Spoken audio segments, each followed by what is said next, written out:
Welcome to day 30 of our 30 days challenge. இன்னைக்கான 2 new words பார்க்கலாம். Significant அப்படின்னா என்னன்னா important or large enough to be noticed. அதாவது குறிப்பிடத்தக்க ஒன்று அப்படின்னு சொல்லுவோம் இல்லையா தமிழ்ல, அதுதான் significant அப்படின்னு சொல்லுவோம். Synonyms பாருங்க. Important, major, notable, இது எல்லாமே synonyms. Example sentence பாருங்க. If we practice regularly, we can see significant changes. அதாவது நம்ம தொடர்ந்து ப்ராக்டிஸ் பண்ணிட்டு வந்தோம் அப்படின்னா நம்ம குறிப்பிடத்தக்க மாற்றங்களை காணலாம் அப்படிங்கிறது தான் இதனுடைய அர்த்தம்.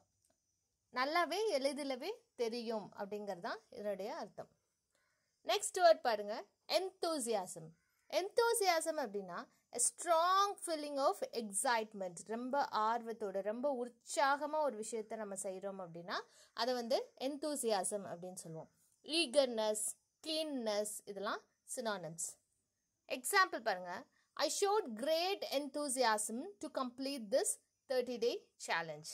ஆமாம், இந்த 30-day சேலஞ்சை நான் முடிக்கணும் அப்படிங்கிறதுல ஒரு பயங்கரமான ஒரு ஆர்வம் எனக்கு இருந்தது. அதே மாதிரி நம்ம கம்ப்ளீட்டும் பண்ணியாச்சு. So it's this the end? No, here is the beginning.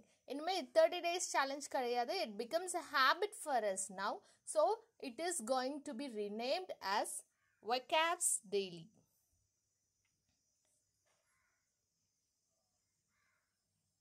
So from today it is going to be vocabs daily.